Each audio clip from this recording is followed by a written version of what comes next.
So hello everybody, welcome to the fifth video of the cardiovascular system physiology, and in this video we'll be discussing about blood rheology and vascular hemodynamics.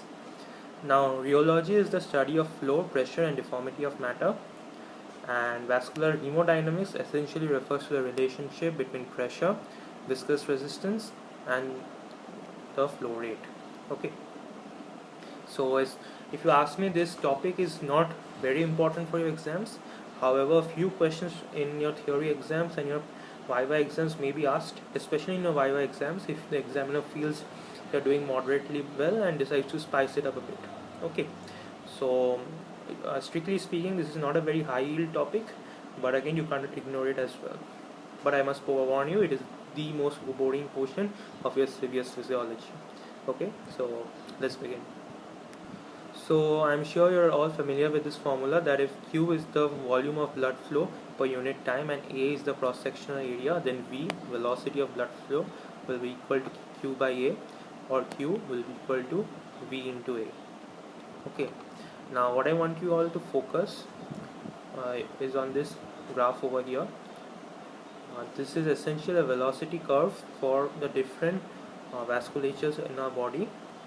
You can see that the velocity of blood flow is gradually falling as we are moving towards the capillary side of circulation, and then it again begins to rise when we cross the capillary side and move on to the venous circulation. However, the peak over here is obviously less than the peak which we observe at the beginning of the arterial circulation. And if we consider the cross-sectional area, then the students make a very common mistake over here, and that is they think that since the arteries are thicker, the cross-sectional area will also be more, but that is not so. The cross-sectional area is maximum at the level of the capillaries and at the level of the venules. On either side it is decreasing. This looks more or less like a bell-shaped curve. It's not exactly a bell-shaped curve, however, you must remember that the maximum cross-sectional area is observed for the capillaries and the venules. Okay, and again this is a derivation which I'm sure you have learnt in your fluid mechanics portion as well, and essentially your hemodynamics is just an extension of your fluid mechanics knowledge of physics at the +2 level and applying it to the human body. So over here you can see that if we consider a single blood vessel, over here the blood is incoming and this is the output.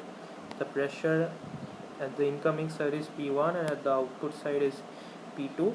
Then the flow across the blood vessel will be equal to the difference of P1 and P2 divided by the resistance across the blood across the vessel. And you must also be aware of the Poiseuille's law, that if we replace the resistance with this value, that is 8 pi eta L divided by R to the power 4, where L is the length of the blood vessel, R is the radius of the blood vessel, and eta is the coefficient of viscosity, then we get this Poiseuille's law. Now Poiseuille's law is applicable strictly speaking to Newtonian fluids. Now what are Newtonian fluids, what are non-Newtonian fluids? Is blood strictly a Newtonian fluid? We'll be discussing this in the subsequent slides. Okay. Now before we move on to the Newtonian fluids, we must discuss about the laminar blood flow which is observed in the human body. Now what is meant by laminar or streamlined blood flow? It means that each layer of blood maintains the same distance from the vessel wall, and the molecules in each layer maintain a constant velocity. For example, suppose we consider the middle layer over here. This will always be the middle layer, that is, you won't find this layer coming over here or moving down, and the molecules in each, that is the molecule in this layer, will maintain their velocity throughout. You won't suddenly find them slowing up or moving fast. Of course, if there is some obstruction in the blood flow, there will be a change in this laminar blood flow. We'll be discussing that later, but ordinarily this middle layer will maintain, or for that matter all layers will maintain their individual velocities. However, this velocity will not be the same for all the layers. Each layer will have a different velocity, but the velocity of each layer will be preserved. And another concept which you must learn over here is the parabolic velocity profile of blood flow. The thing is that, what do I mean by a parabolic velocity profile? You will see that the middle layer will have the maximum velocity, that is by this large arrowhead, and the peripheries will have the smallest uh, velocities, and that is why you will find this parabolic velocity profile. Why is this happening? This is because the most peripheral layer will have some degree of adherence to the vessel wall over here and over here. Now the layer immediately adjacent to that will slip over this layer, and the layer adjacent to that layer will again slip over this layer, and so in turn what is happening is that the velocity of blood flow in these layers will be increasing as we move from the periphery to the center, and consequently the max velocity is observed in the middle layer. This is the concept behind the parabolic velocity profile of blood flow. Now we move on to the concept of viscosity or defectus lubricatitis. Viscosity essentially refers to a lack of slipperiness. Okay, and we all know this formula, that the coefficient of viscosity is the ratio of shear stress and shear rate. And shear stress is of course force per unit area, and shear rate is the change of velocity with distance. Okay, now its unit is dyne per centimeter square, or poise or centipoise, and the normal viscosity of blood is maintained at around 1 by 30 poise. Okay, now let's come to the concept of Newtonian fluid. These are just basic introductions, a few formulas and values you have to remember. Now let's move on to the concepts. The fluid which maintains a constant eta, that is eta referring to the coefficient of viscosity, at any velocity of blood flow, is referred to as a Newtonian fluid. However, blood is not a Newtonian fluid due to the presence of suspended corpuscles. And one important concept that you must remember is that the blood corpuscles will occupy mainly the central layer or the central lamina. Okay, so always remember, blood is not a Newtonian fluid due to the presence of suspended corpuscles. So what are the implications of these concepts? If we draw a curve for shear stress versus velocity gradient, for Newtonian fluid it will be a straight linear relationship. You'll find a straight linear relationship. However, for non-Newtonian fluid, the curve will go like this, in this curvilinear fashion. If we plot a curve for eta versus hematocrit is the number of is essentially a measure of the number of blood cells. So you will find that for a non-Newtonian fluid it will be increasing like this, and for a Newtonian fluid it will be increasing linearly and at a very slow rate. Okay.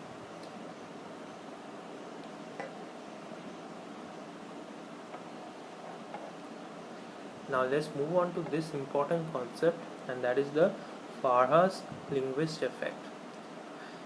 Farhas-Lindqvist effect essentially means that with decrease in vessel diameter, there will be a decrease in eta as well. So if we trace this curve back, you can see that suddenly there is a fall in the eta value, and this is because as the vessels become smaller and smaller, the increase in shear rate will be more than the increase in shear stress. So because you might commonly confuse or be confused with the fact that since the vessel diameter is becoming small and the blood mass is remaining constant, so there must be an increase in eta as we are moving towards the smaller vessels, but that is not the case. With decrease in diameter, there is actually a fall in eta value because the shear rate will be increasing more than the shear stress. Okay, and finally, this is a very important curve for flow versus pressure. For a Newtonian fluid, you can see that it is linearly increasing right from a 0, and a Newtonian fluid has a relative viscosity of 1. Okay, but remember this is relative viscosity, not um, true viscosity measure. And for blood, which is approximately having a relative viscosity of 4, you can see that it is beginning to rise at this point. This is known as the yield stress. Okay, the and then finally the flow is beginning to rise. So this yield stress is also referred to as something known as CCP, that is the critical closing pressure. That is, if the blood pressure falls beyond this level, blood flow will stop through the vessel. So that is an important concept that we can derive from this curve over here. Now one final curve, that is eta versus shear rate for blood flow, and from this you can essentially see that as the shear rate is increasing, the eta is first falling rapidly, and then the rate of fall has become negligible. I want you to focus on this portion of the curve and this portion of the curve here. When the eta value is more or less high, okay, you will find that the RBCs in blood will be forming rouleaus. I hope you know what rouleau means. That is piling of RBCs one on top of the other. So when there is extremely high eta, there will be rouleau formation. However, when eta value falls, at very low eta values, there will be blood corpuscle deformities. Okay, so that is another important concept which you need to take from this. Now, I told you that blood is not a Newtonian fluid.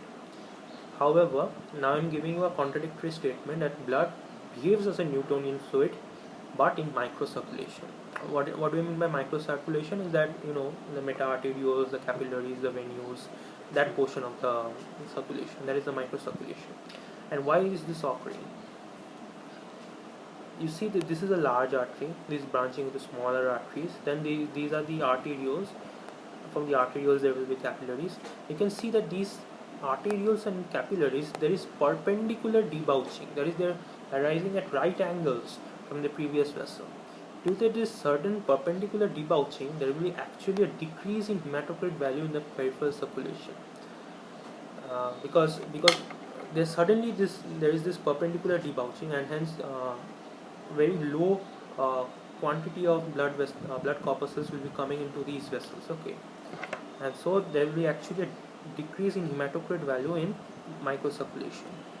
Because of this decreased hematocrit value, blood will be behaving as a Newtonian fluid in the microcirculation. I told you what is the main reason that blood is not considered as a Newtonian fluid. It is because of the presence of blood corpuscles. But the moment the blood corpuscles are decreasing, we can easily see that it will be behaving as a Newtonian fluid. And then all the Pauli-Huygens laws and all those laws of fluid mechanics will be uniformly applicable. Okay. And so let's move on to the last slide of the day, and that is turbulent flow and Reynolds number. So I told you that a laminar flow of blood is preserved unless there is some obstruction. Now I'm adding on to that. There will, at cases of obstruction, at points of obstruction, at points of sharp turns, or when passing over a sharp surface or an uneven surface, there will be turbulent flow of blood, and this will give rise to these eddy currents. Okay, these holes, you'll see the ones which we can observe in case of a whirlpool.